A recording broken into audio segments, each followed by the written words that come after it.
오늘도 사순절 특별 새벽기도회에 깨어 기도하는 여러분, 주님의 이름으로 환영하고 축복합니다. 하나님의 크신 은혜가 함께 하실 줄을 믿습니다. 다 같이 사도신경으로 신앙 고백 하시겠습니다. 나는 전능하신 아버지 하나님, 천지의 창조주를 믿습니다. 나는 그의 유일하신 아들, 우리 주 예수 그리스도를 믿습니다. 그는 성령으로 잉태되어 동정녀 마리아에게서 나시고 본디오 빌라도에게 고난을 받아 십자가에 못 박혀 죽으시고 장사된 지 사흘 만에 죽은 자 가운데서 다시 살아나셨으며 하늘에 오르시어 전능하신 아버지 하나님 우편에 앉아 계시다가 거기로부터 살아있는 자와 죽은 자를 심판하러 오십니다. 나는 성령을 믿으며 거룩한 공교회와 성도의 교제와 죄를 용서받는 것과 몸의 부활과 영생을 믿습니다. 아멘. 찬송가 95장 찬송하겠습니다.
누가복음 6장 1절에서 26절입니다.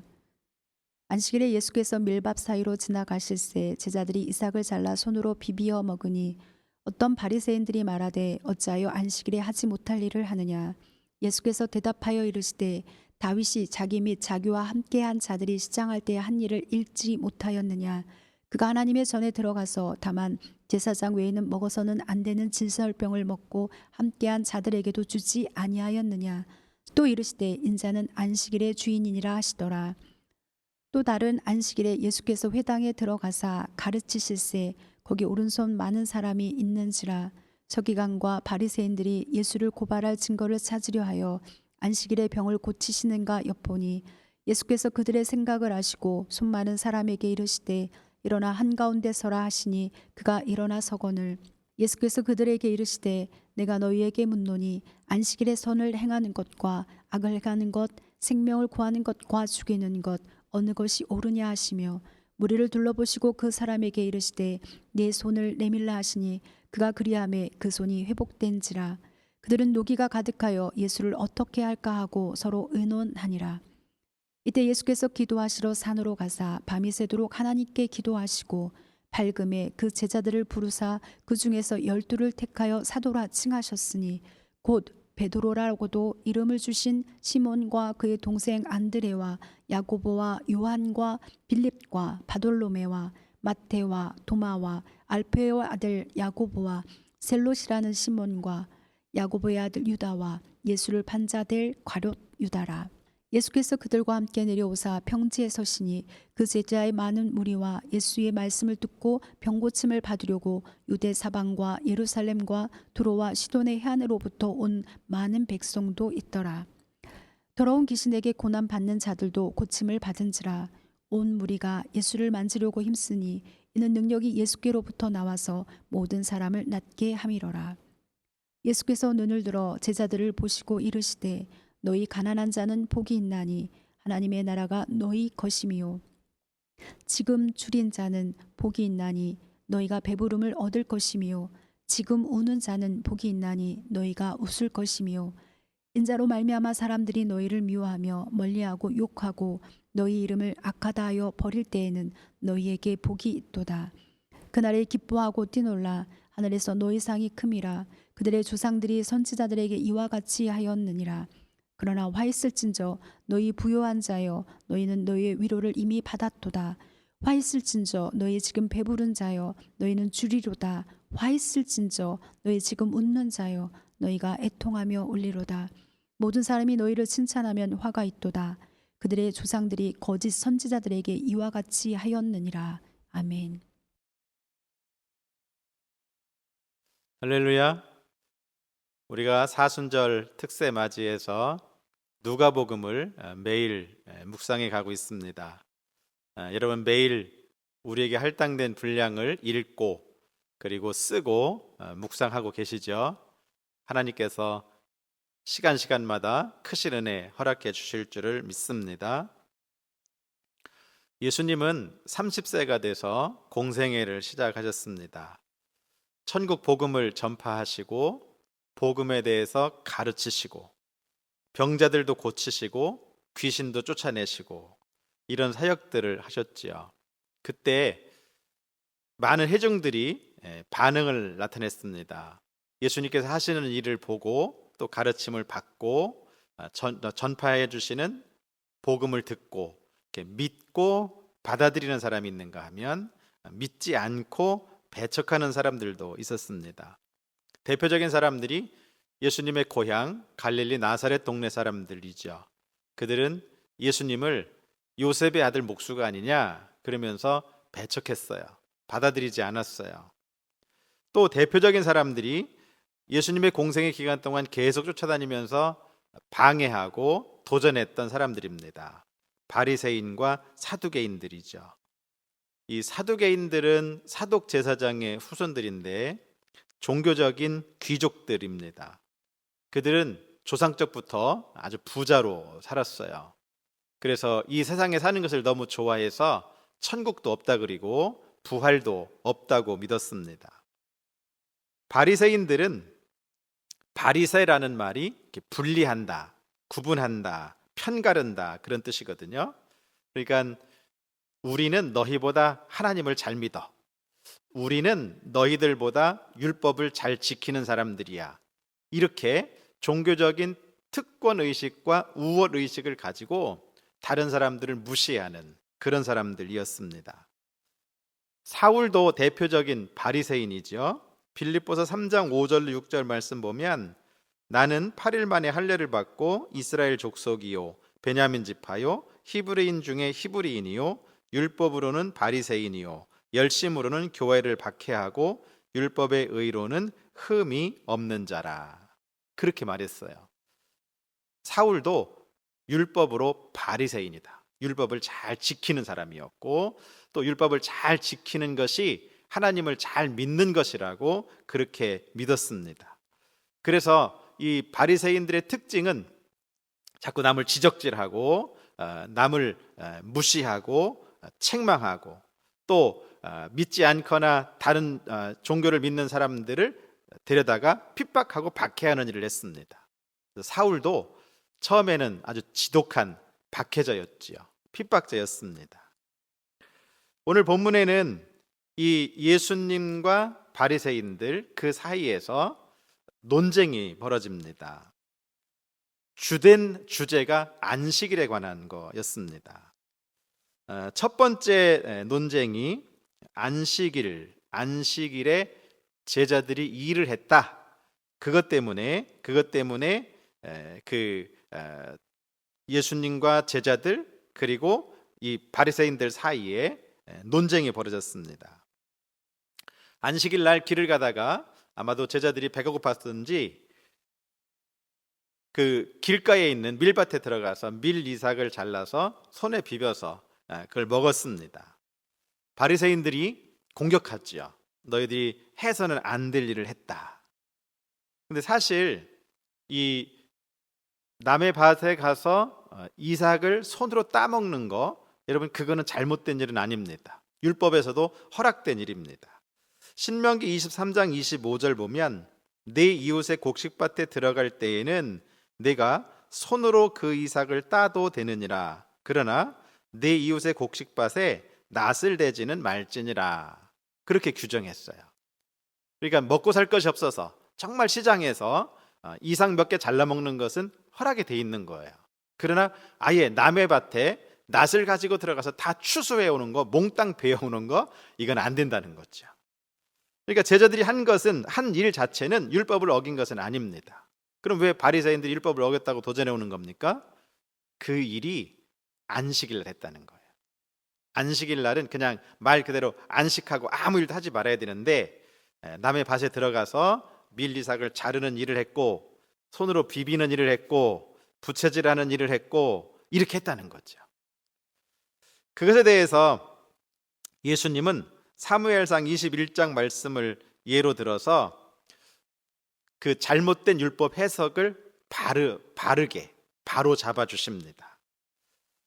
그 사무엘상 21장에는 다윗이 사울을 피해서 도망 다니다가 그 제사장만 먹는 진설병을 먹은 사건이 나오지요.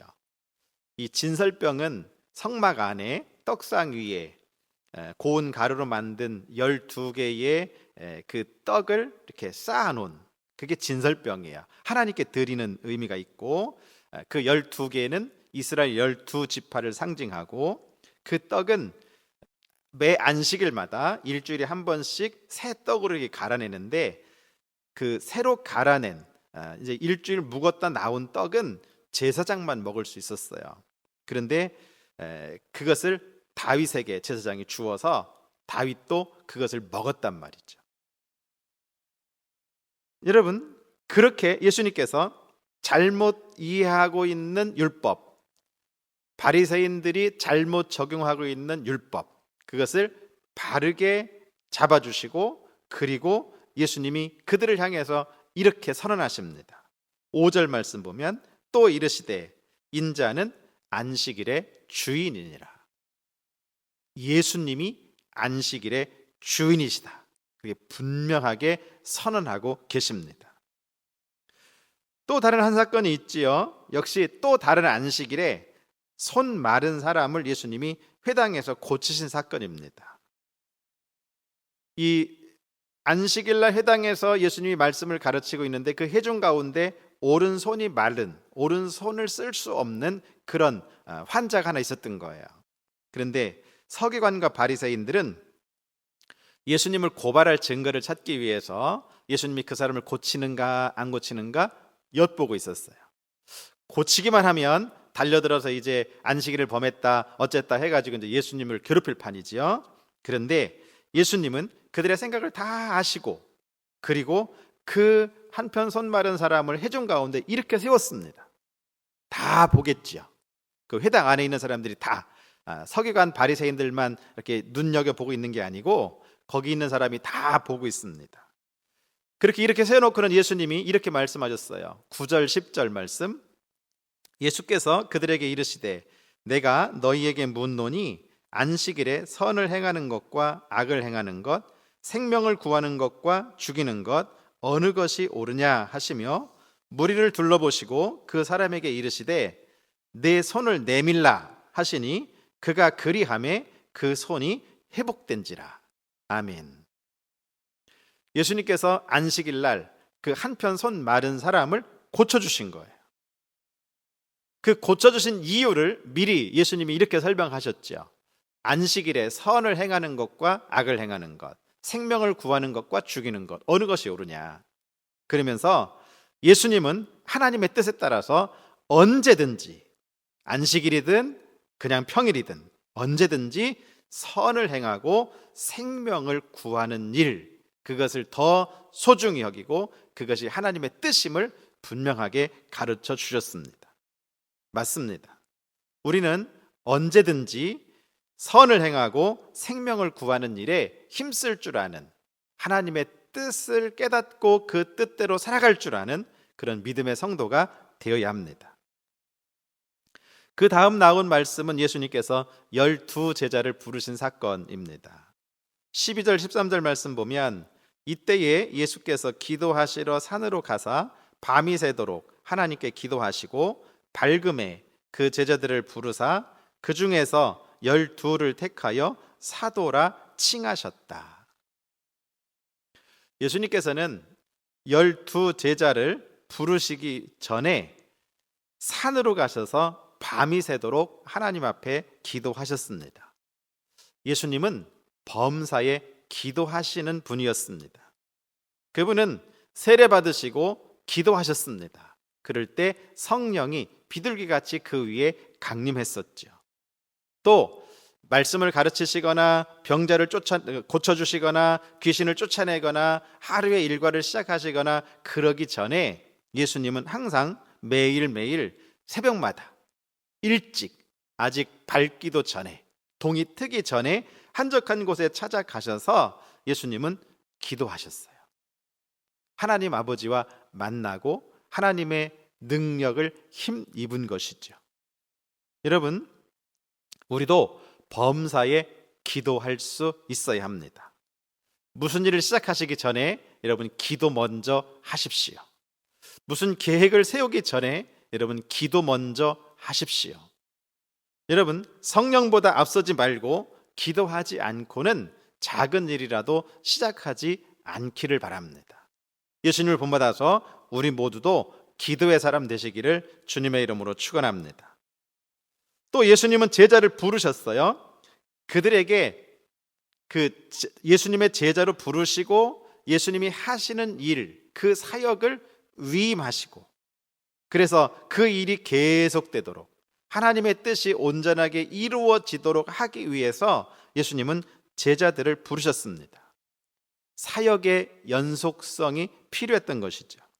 그래서 제자들은 예수님이 부활 승천하신 이후에 성령 받고 나서 열심을 다해서 그들은 복음을 전하고 복음을 가르치고 이 세상을 구원하는 일에 그들은 헌신했습니다. 여러분, 우리가 하나님을 믿고 하나님의 사명을 감당함에 있어서 이런 꾸준함이 필요합니다. 여러분, 예수님을 믿다가 낙심하거나 예수님을 믿다가 변덕 부리거나 예수님을 믿다가 포기하지 말아야 합니다. 요즘에 가나안 성도가 참 많다 그럽니다. 가나안을 뒤집으면 교회 안 나가 그런 성도라는 거예요.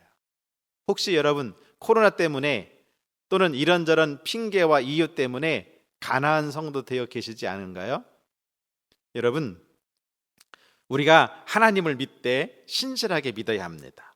또 하나님이 주신 사명을 감당하되 여러분 꾸준하게 정말 신실하게 계속해서 감당해 갈 수 있어야 합니다.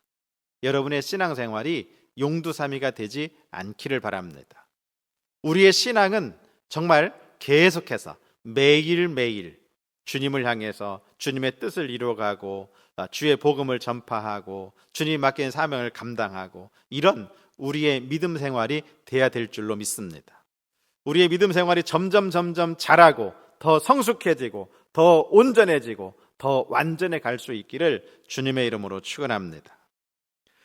그 다음 17절 이하에 나오는 말씀들은 예수님께서 평지에서 설교하신 내용입니다. 17절 보면 예수께서 그들과 함께 내려오사 평지에 서시니 그 제자의 많은 무리와 예수의 말씀도 듣고 병 고침을 받으려고 유대 사방과 예루살렘과 두로와 시돈의 해안으로부터 온 많은 백성도 있더라.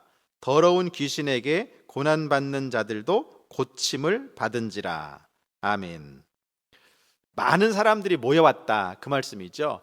예수님 말씀 듣고 온 사람도 있고 병 고침 받으려고 온 사람도 있고 귀신 쫓아내 주셔서 고마워서 온 사람도 있고 구경 나온 사람도 있고 그렇겠죠.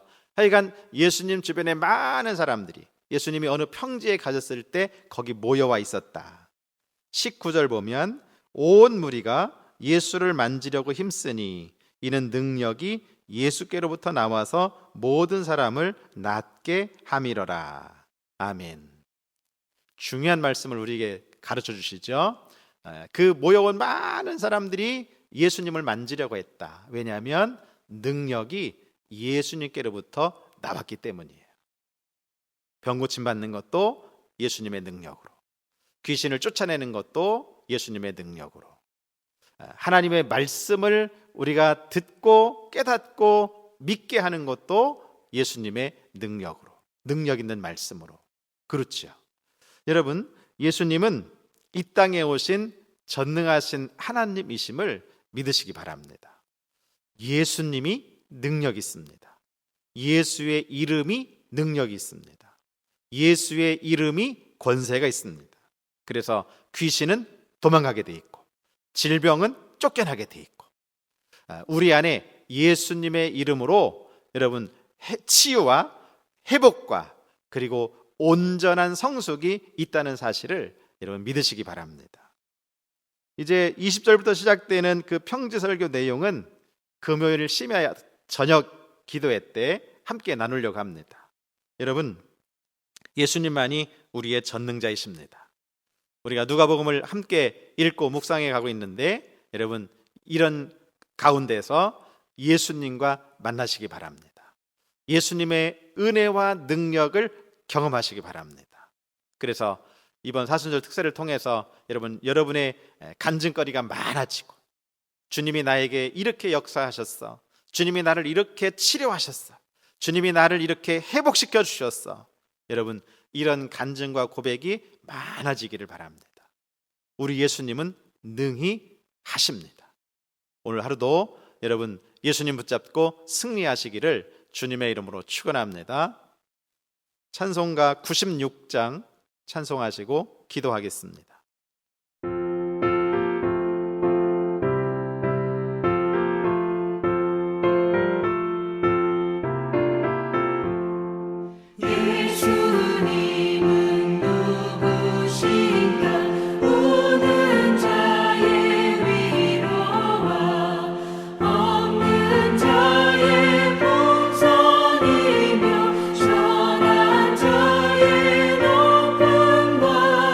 자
주기도문으로 기도회 마치고 여러분 말씀 붙잡고 믿음으로 힘써 기도하시기 바랍니다.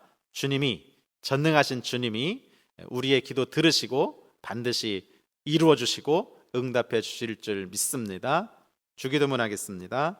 하늘에 계신 우리 아버지, 아버지의 이름을 거룩하게 하시며 아버지의 나라가 오게 하시며 아버지의 뜻이 하늘에서와 같이 땅에서도 이루어지게 하소서. 오늘 우리에게 일용할 양식을 주시고 우리가 우리에게 잘못한 사람을 용서하여 준 것 같이 우리의 죄를 용서하여 주시고 우리를 시험에 빠지지 않게 하시고 악에서 구하소서.